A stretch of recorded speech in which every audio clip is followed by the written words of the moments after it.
to another edition of the Instant Wrestling Report. Alongside my partner Ryan, I'm your host J-Man. This edition of the IWR, we're going to do our 2011 WWE TLC review. Just getting off the air with pay-per-view. Very interesting pay-per-view and some eventful things going on in this pay-per-view. We're going to run down the card for you.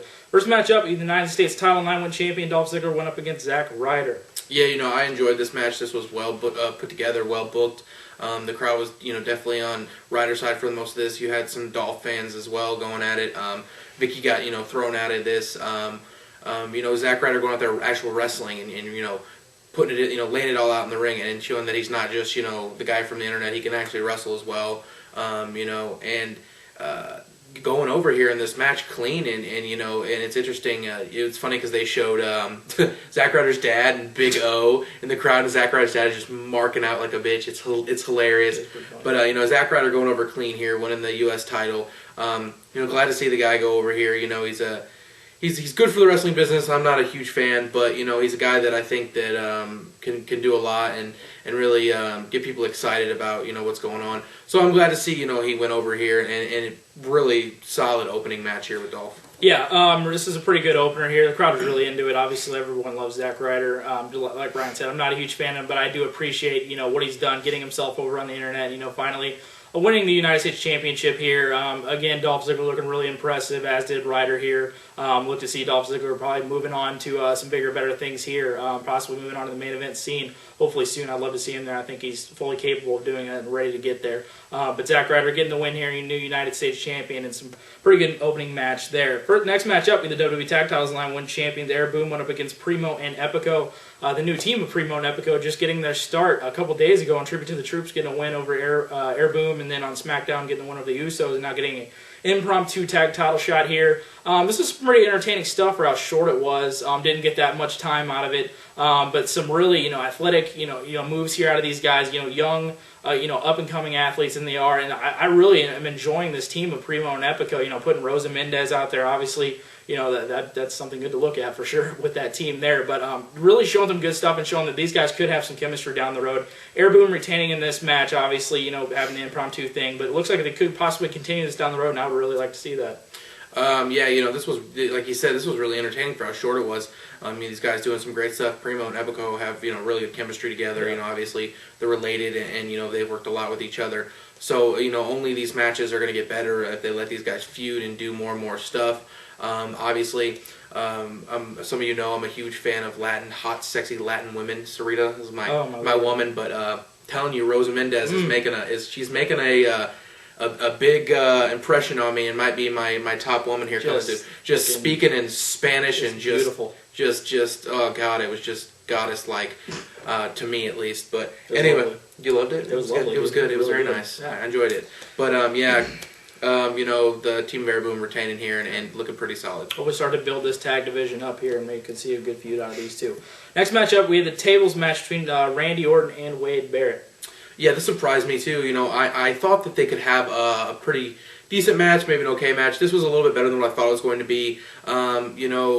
Orton going over here in this match, and they're always trying to find different ways for Orton to do the RKO in different spots, and they did a different one here. By the end of this Orton's career, all the collections of just the amazing RKOs he's done, just going to be an amazing sight to see. It's going to be like. The biggest thing I can say about this is it's going to be like Goldberg's 100 whatever it was streak, because it's all on YouTube. You can find all his matches in a row. People, eventually you're going to get all his best RKOs in a compilation at the end of his career, and it's going to be such a sight to see. But I'm not a huge Wade Barrett fan, but I was kind of impressed with him here in this match. So I don't know if this feud continues or what goes on here because of Randy Orton went over clean. Yeah. So I don't know. This is a pretty quality match, like he was talking about. And like I said in the preview, it's just kind of once they get to these gimmicky pay-per-views and put just a gimmick on a match or the kind of thing here, it doesn't really help the feud out. It just kind of is just something they end up doing. But this was actually pretty entertaining the way they incorporated the tables and involved them before breaking them finally at the end with that RKO. Kind of involved it there. Went around all the different tables, did spots here and there. And like you said, Wade Barrett did look pretty impressive here. And I think a lot of people are kind of harsh on him. Like I'm not a huge fan of him at all, but I think that people are harsh on him to where he needs to continue progressing. And if you put him in there like a guy like Randy Orton, who's just been making guys look just great over this entire year, I think it continued to progress in Wade Barrett also. But who knows if this will continue? But as you said, it just another amazing RKO from Randy Orton, putting him through that table there. It'll be interesting to see if this does continue. But Randy Orton getting the win in the tables match. Next matchup, we had another impromptu match for the Divas Championship. We had champion Beth Phoenix going up against, yet again, Kelly. Yeah, the thing about these Diva matches is, and it's almost even sad to say about these is, beforehand when we talked about the Divas matches, we talked about how sucky they were and how bad they were, and then every once in a while we'd have a pretty good one. Well, people are not really talking about these ones that are just in the middle. This was a Divas match that didn't get any time really that much. It was in the middle. It wasn't bad. It wasn't great. It was just there, and it was just kind of unneeded. Yeah. These matches get lost in the shuffle. I mean, if you took all the Beth Phoenix and Kelly matches this year for pay-per-view and you put them on there and you erased everything around it, you really would not know which one's from what pay-per-view, almost honestly, unless you know what they're wearing. I mean, because they're so just middle, and just like not, nothing special, nothing memorable, horrible either. So I mean, I don't really know. It's just kind of unneeded and just kind of just blah. Yeah, like you said, I really feel this was unneeded. It just didn't seem like it. The kind of flow of this pay-per-view is kind of interesting. The way it kind of went, with the stuff there was stuff previous going on in the early matches with Cody Rhodes and Booker T going on that kind of made this feel kind of weird the way they formatted some of these matches. But this one was just really unneeded. Really short. I think it was like 3 or 4 minutes, something like that. Beth Phoenix going over, really just just nothing of need here. But Beth Phoenix retaining the Divas Championship. Next matchup, we have the Sledgehammer ladder match between Triple H and Kevin Nash. This one I wasn't really looking forward to, but I was looking forward to see how they would pull this one off.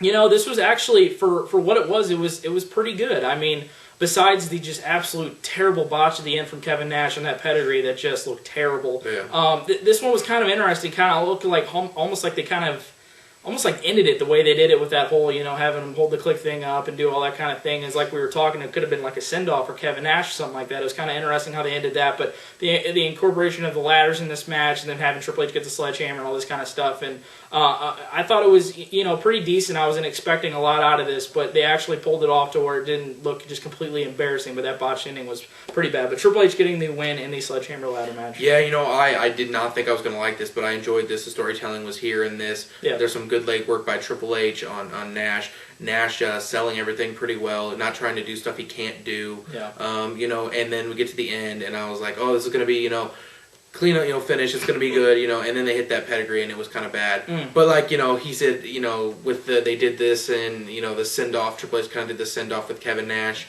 And I think that might be the only match that they have. I'm hoping so. Yeah, I'm hoping so too. But it wasn't bad at all, and I would actually say it was one of the better matches on the show, honestly. Yeah. But the ending really kind of hurt it. But I enjoyed this for the most part. Next matchup, we had another impromptu match between Jack Swagger and Sheamus. Sheamus went over. There you go. All right. Next matchup, we had the chairs match for the World Heavyweight Championship between champion Mark Henry and The Big Show.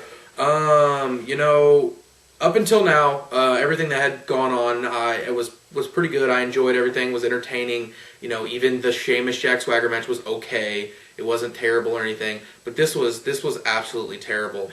This was absolutely terrible. And they did a great job of making something that was absolutely terrible, absolutely great afterwards by just finally letting Daniel Bryan just come out there and just get the title, win it. Mark Henry losing the title to a punch here. And then Big Show getting the win, and then Mark Henry hitting him with a chair a bunch of times. What your dad saying the fattest DDT in the history of DDTs onto some chairs, and then Daniel Bryan comes out, cashes in, and pins Big Show for the title. So I mean, Daniel Bryan's your champion. So I mean, as bad as this match was, at the end Daniel Bryan was a champion. So I could give a crap about the original match with Big Show and Mark Henry. I do not care. The only thing that matters here is Daniel Bryan is your new World Heavyweight Champion. Just amazing. Countdown. Just finally see him not having the whole screwy thing where they had Teddy come out and say it's unfair and all this kind of crap and do that. Leaving as the World Heavyweight Champion. I am so pumped. We are so pumped because we'll be at the Royal Rumble. Seeing Daniel Bryan in a World Heavyweight Championship match there should be some amazing stuff to see. But Daniel Bryan, your new World Heavyweight Champion, we've been waiting for this for so long. It's still just stunning to me that Daniel Bryan is the World Heavyweight Champion. It's great. But obviously should be some great stuff moving forward with Daniel Bryan as your new World Heavyweight Champion after that cash-in. Great stuff. Next matchup, we had finally the IC title line when champion Cody Rhodes went up against Booker T. This had just a weird feeling throughout the entire night of them trying to do this match and Cody keep beating down Booker, and they did it like 3 different times. Finally having this match, and it really wasn't anything special. Booker doing this little thing here, getting in the ring, and Cody Rhodes getting the win, and just nothing out of this. It just felt really weird. I don't know if they're going to end up continuing this because it kind of has a feel of it, but just kind of a weird feel this whole entire night with the whole involvement of Cody Rhodes and Booker T, but Cody Rhodes still your Intercontinental Champion. Yeah, they do these spots where, Cody beats up Booker T backstage, and then they're going to have their match, and then Cody beats him up before their match, and then they say both times Booker T's not going to have the match. Booker T's like, I'm going to have this match. We're going to do this. He goes out there. They have the match. It's something, real short. Cody goes over clean. I don't know if they didn't want to, have Cody go over clean just without a reasoning for Booker T to win, Booker T just to be randomly on the show. Just dumb. I don't really know what the point of it was. Maybe continue the feud with this. I mean, I'd be interested to see where they're going to go. But just a short match here, and it kind of interesting and weird, like he said. But yeah. Cody going over. Cody Rhodes still your Intercontinental Champion. Moving on now to the main event, the Triple Threat TLC match for the WWE title between champion CM Punk, The Miz, and Alberto Del Rio. This was a really good matchup.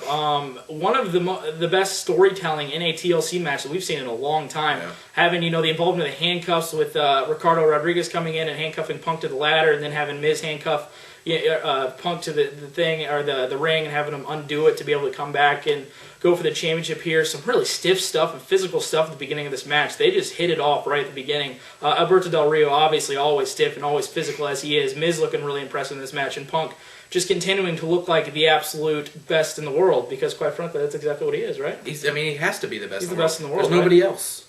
That's why it's on the back of the t-shirt, because it's the truth. It's just what it is. He's the best in the world. Yeah. And CM Punk's still your WWE champion in the TLC match. Yeah, this was great. This is a really good match here. Really good. I don't think I've seen that much storytelling in a ladder TLC type match in a long time. Yeah. With the handcuffs and all the stuff they did. Let me tell you what, I absolutely love Ricardo Rodriguez. I think the stuff that they do with him is great. He took a nasty spot, probably the worst spot. He got some cake in his eyes too. Yeah, they slammed. Yeah, just misslammed some food in his face, and then way to go, Ricardo. Just thumbs up, Ricardo.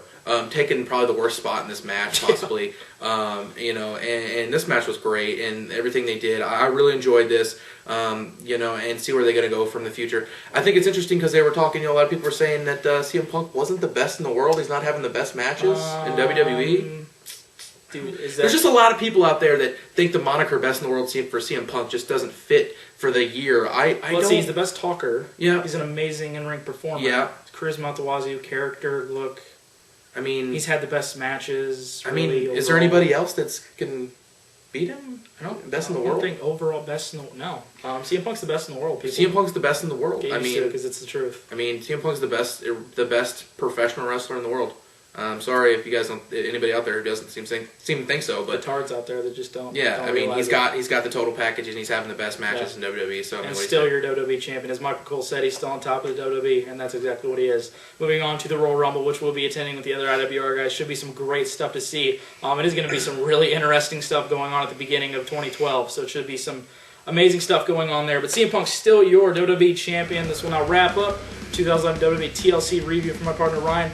I'm your host, Jay, man. I'd like to thank you for watching another edition of the Instant Wrestling Report, your source for professional wrestling news, information, opinions, instantly.